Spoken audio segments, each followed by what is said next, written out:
Good afternoon friends. Today we are going to start with the seed germination, जो कि मैं आपको seed structure में आपको कंप्लीट करवा चुकी थी। अभी हम नेक्स्ट टॉपिक जिसमें पढ़ने जा रहे हैं वो है जर्मिनेशन। जर्मिनेशन होता क्या है? सीड का कन्वर्ट होना या एम्ब्रियो, जो सीड एम्ब्रियो होता है उसका कन्वर्ट होना किसी छोटे से प्लांट में, जहाँ पे वो सेपलिंग में या सीडलिंग में, जिसको हम कहते हैं कि कन्वर्ट होता है, that is known as the germination of a seed. We will look this कि क्या है एक्चुअल में ये चीज़। The seed contain a dormant embryo. Dormant क्या होता है? जो कि इनएक्टिव होता है। हमने कल जब मेज सीड को पढ़ा था तो वहाँ हमने पे देखा था कि एम्ब्रियो क्या होता है? कम्प्लीटली डोमेंट होता है, ये इनएक्टिव होता है, वहाँ पे कोई भी एक्शंस नहीं हो रहा होता है, तो ये डोमेंट स्टेज में रहता है। रेस्टिंग पीरियड भी इसको कह सकते हैं। लेकिन बाकी जो केमिकल एक्टिविटीज़ होती हैं वो सारी चलती है, न्यूट्रिशन भी लेते रहता है। बिकॉज जो एंडोस्पर्म पोर्शन था मेज स्ट्रक्चर में हमने कल जो देखा, it contain starch for the embryo, seeds के लिए और एम्ब्रियो के लिए होता है। And it also contain some air, air भी ये कंटेन करता है जिससे कि रेस्पिरेशन इन सीड्स। लेकिन ये बहुत लो अमाउंट में होगा, बहुत ही ज़्यादा लो अमाउंट इसको यहाँ पर रिक्वायरमेंट होगी सीड के लिए when it is in a डोमेंट stage. In a dry seed, the embryo is inactive. It is said to be in a state of dormancy. A period of rest. ये period of rest होता है जो dormancy होता है। And यहाँ पे क्या होता है? एम्ब्रियो इनएक्टिव होता है जब ही एक ड्राई सीड की फॉर्म में रहता है। ऑब्वियसली सारे सीड्स ड्राई होते हैं, most of the seeds dry stage में रहते हैं, और जब ये ड्राई होते हैं तो ये क्या होते हैं? इनएक्टिव फेज में होते हैं। Outwardly it appears to be without life, और यहाँ पे क्या होता है? लाइफ ना के बराबर होती है। But in fact all the chemical activities of life are going on it, although they are very slow and little food is utilise. यहाँ पे बाकी की सारी केमिकल एक्टिविटीज़ होते रहेंगी, लेकिन क्या होगा?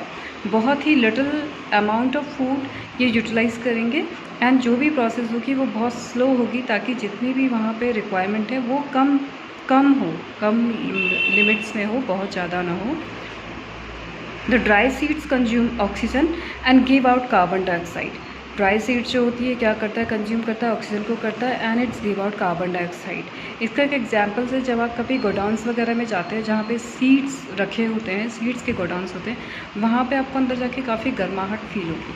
क्यों? क्योंकि वो सीड क्या करते हैं, होते तो डोमेंट में हैं, इनएक्टिव स्टेज में, लेकिन व्हाट दे विल डू, वो क्या करते हैं? वहाँ पे ऑक्सीजन को इनटेक करते हैं एंड कार्बन डाइऑक्साइड रिलीज़ करते हैं थ्रू द रेस्पिरेशन। तो उस कार्बन डाइऑक्साइड के रिलीज़ होने से वहाँ पे क्या होता है? टेम्परेचर हाई होता है। Both in extremely minute quantities, बहुत ही छोटी सी क्वांटिटी में, माइन्यूट क्वांटिटी में वो ऑक्सीजन का इंटेक भी करते हैं एंड कार्बन डाइऑक्साइड रिलीज़ भी करते हैं। And they release some heat as well.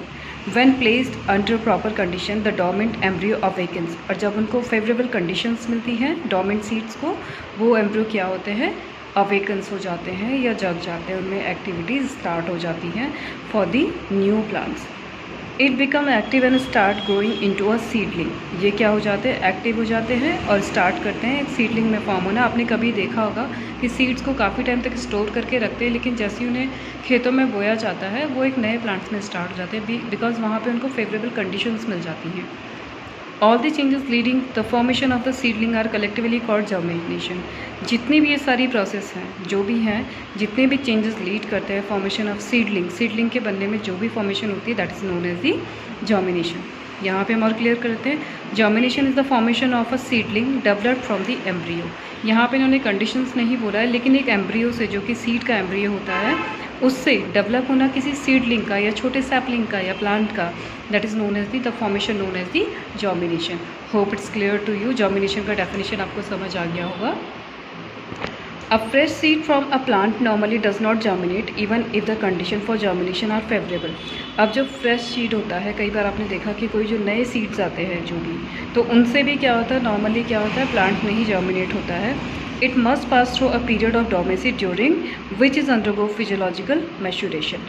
अब यहाँ पे भी सीड में एक चीज़ और आपके पास रहती है कि ज़रूरी नहीं है कि जो सीड आपने प्लांट से तुरंत सिर्फ सीड्स कोई बना और आपने उसको ज़मीन में बो दिया और वो नए प्लांट्स में कन्वर्ट हो गया, वो कभी भी नया प्लांट्स नहीं जर्मिनेट कर पाएगा या वहाँ पे सीडलिंग नहीं बनेगा। क्यों? क्योंकि उसे भी एक डोमेसी पीरियड को कंप्लीट करना होता है, जिससे कि उसके अंदर के एक मैच्योरिटी आ जाए, वो चीज़ जो कि नया प्लांट्स बनाने के लिए एक सीड्स के अंदर ज़रूरी होनी चाहिए। तो वो डोमेसी पीरियड्स को भी कंप्लीट करना ज़रूरी होता है एक सीड्स के लिए, जो कि न्यू और फ्रेश सीड्स से कंप्लीट नहीं हो पाएगा। क्लियर? अब what are the condition necessary for the germination. फिर यहाँ पे जर्मिनेशन के लिए वो क्या फेवरेबल कंडीशन की बात हम पीछे पैराग्राफ में कर रहे थे, जो कि किसी सीड्स के जर्मिनेट होने के लिए ज़रूरी हैं। तो ये यहाँ पे 3 to 4 कंडीशंस हैं, ये देख लेते हैं। Water, suitable temperature and air oxygen are necessary for germination. ये तीनों चीज़ें बहुत इंपॉर्टेंट है जर्मिनेशन के लिए। First is water. वाटर का क्या रोल होता है? The seed obtain water from its environment, from the soil, its natural condition. The water is absorbed all over the surface but mainly through the micropyle. Two main uses of water are, micropyle के through क्या होता है, water absorb किया जाता है seed में, और यहाँ पे इसके 2 फंक्शन हैं वाटर के इंपॉर्टेंटली। क्या है? फर्स्ट क्या है? The seed swells and consequently the seeds coat rupture along the elongating radicles to come out and form the root system. अब हमने एक चीज़ देखी थी, सीड की जो कोटिंग होती है बहुत हार्ड होती है, जिससे कि बाहर के बैक्टीरिया या कोई अदर चीज़ें उसको ब्रेक ना करे, वह सीड को हार्म ना पहुँचाए। लेकिन जैसे ही वाटर क्या होता है, वाटर में इसको रखा जाता है या वाटर इसको मिलता है सीड्स को through the micropyle, it enter inside the seed structure, और ये क्या होता है, स्वेलअप होना शुरू हो जाता है। और बाद में क्या करता है, जो सीड कोट होता है उसको रैप्चर करके जो भी रेडिकल होता है, रेडिकल को ये अलाउ करता है सीड कोट से बाहर आने के लिए। पहले रेडिकल आता है, रूट, आप ध्यान रखना कि रेडिकल पहले फॉर्म होता है, then fluid. What is necessary for chemical reaction and for the enzymes to act upon the food stored in the cotyledons or endosperm, so that it may convert into a diffusible form, dissolved and utilized by the growing embryo. दूसरी चीज़ यहाँ पे क्या होती है कि जो भी starch present होता है, चाहे वो कोटिलेडन्स में हो या फिर वो एंडोस्पर्म के अंदर हो, वो मिक्स हो जाता है, डिज़ोल्व हो जाता है पानी के साथ, और अलग अलग पार्ट्स को या एम्ब्रियो को ये क्या करता है, सबसे पहले सप्लाई करता है, जिससे कि वो क्या हो, नए एम्ब्रियो में डेवलप होने के लिए उसको न्यूट्रिशन मिल सके या एनर्जी मिल सके। तो यहाँ पे वाटर के 2 इंपॉर्टेंट फंक्शंस मैंने आपको बता दिए हैं। Next is suitable temperature. अब एक सूटेबल टेम्परेचर होता है सीड के ग्रो करने के लिए। Both very low and high temperature are unsuitable for germination. दोनों तरीके का जो टेम्परेचर होता है, चाहे वो लो है या वो हाई है, दोनों के लिए क्या है, वो सूटेबल नहीं है सीड के लिए। A very low temperature inhibits the growth of the embryo and a very high temperature destroy the delicate tissue.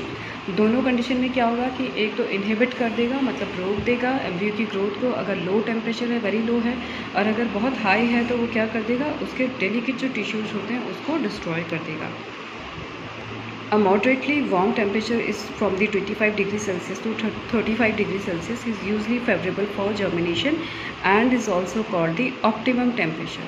इसे ऑप्टिमम टेम्परेचर कहा जाता है, जो कि 25 डिग्री सेल्सियस से 35 डिग्री सेल्सियस के बीच का होता है। ये बहुत ही सूटेबल टेम्परेचर है सीड के जर्मिनेशन के लिए। Seed of tropical plants often need a higher temperature for germination than those of the temperate region. अब जो ट्रॉपिकल प्लांट्स होते हैं उनको क्या होता है, हाई टेम्परेचर चाहिए होता है सीड को ग्रो करने के लिए। ये भी यहाँ पे एक अलग से एक नई चीज़ है सीड्स के जर्मिनेशन के लिए। The third one thing is the oxygen. During germination there is a rapid cell division and cell growth for which energy is required. अब यहाँ पे बहुत जल्दी क्या होता है, आपने देखा होगा सीडलिंग बहुत जल्दी ग्रो करता है, कुछ ही डेज़ में छोटे से प्लांट से काफ़ी धीरे बड़ा होने लगता है। तो यहाँ पे सेल डिवीज़न बहुत जल्दी से इट टेक्स प्लेस फ्रिक्वेंटली, बहुत जल्दी होता है। तो इसमें क्या है कि यहाँ पे एनर्जी चाहिए, तो यहाँ पे ऑक्सीजन बहुत ज़रूरी होता है। This energy is available only by respiration, oxidation of food and hence the need for oxygen और एयर। इसके लिए चाहिए फूड बनाने के लिए। नाउ द नेक्स्ट इज, एक यहाँ पे आपको ये डिटेल्स दी गई है, इसको भी देख लेते हैं, इंपॉर्टेंट होती हैं। कई बार इनसे भी क्वेश्चन आपको पूछे जाते हैं, तो no need to skip these kinds of paragraph और may be the lines which is given in your chapter. ठीक है। 2 main reason seed sown very deep in soil fail to germinate. अगर आप बहुत, अभी एक चीज़ और प्रैक्टिस होती है कि अगर आपने सीड को ना तो बहुत ऊपर सॉइल में रखना है, ना ही उसको बहुत डीप सॉइल में बोना है। क्यों? इसके पीछे एक रीज़न है, 2 मेन रीज़न है यहाँ पे। No proper supply of oxygen for respiration. एक तो यहाँ पे बहुत डीप अगर आप इसको ज़मीन में बो देते हो तो यहाँ पे क्या होगा, इसको ऑक्सीजन सप्लाई कंप्लीट नहीं होगा। और सेकंड है insufficient pushing force in the embryonic parts hypocotyl और epicotyl to break through the upper layer of soil. और अगर ये हो जाएगा कि इनसफिशिएंट, बहुत ज़्यादा, ऐसे तो आपने देखा होगा कि सॉइल बहुत हार्ड होता है, लेकिन कोई छोटा सा जो डेलिकेट सीडलिंग भी होता है या सेपलिंग होता है, ये ईजिली सॉइल से बाहर आ जाता है। लेकिन अगर बहुत ज़्यादा आप डाउन इसको करेंगे सॉइल में, तो यहाँ पे क्या होगा, जो एम्ब्रियोनिक पार्ट होता है हाइपोकोटाइल और एपिकोटाइल, जो भी लीव्स बन रही है या स्टेम बाहर आना है सॉइल से, ये क्या हो जाएगा, ये ख़त्म हो जाएगा, वहाँ पे डिस्ट्रॉय हो जाएगा, क्योंकि ये ब्रेक नहीं कर पाएगा। जो अपर लेयर होती है सॉइल की, ये हार्डन होती है, जितनी ज़्यादा गहराई में होगा उतना उसको और ज़्यादा बाहर आने के लिए और फोर्स लगाना पड़ेगा सेपलिंग को। और जबकि सेपलिंग बहुत ही डेलिकेट पार्ट होता है किसी भी प्लांट्स में, सब प्लांट्स की जो पार्ट, ये वाला जो टाइप होता है, ये बहुत ही डेलिकेट होता है। तो इसको अगर ये ऊपर आएगा, फोर्स करेगा, तो वो ऑब्वियस सी बात है कि वहाँ पे खुद ब खुद डिस्ट्रॉय हो जाएगा। सो ये दो चीज़ें हैं जिससे कि आपको क्वेश्चन बन सकता है कि why seeds on very deep in soil fail to germinate. तो आपको ये दो मेन रीजंस वहाँ पे बताने होंगे। Hope it's clear to you कि जर्मिनेशन क्या है and what are the favourable condition for the germination of seed.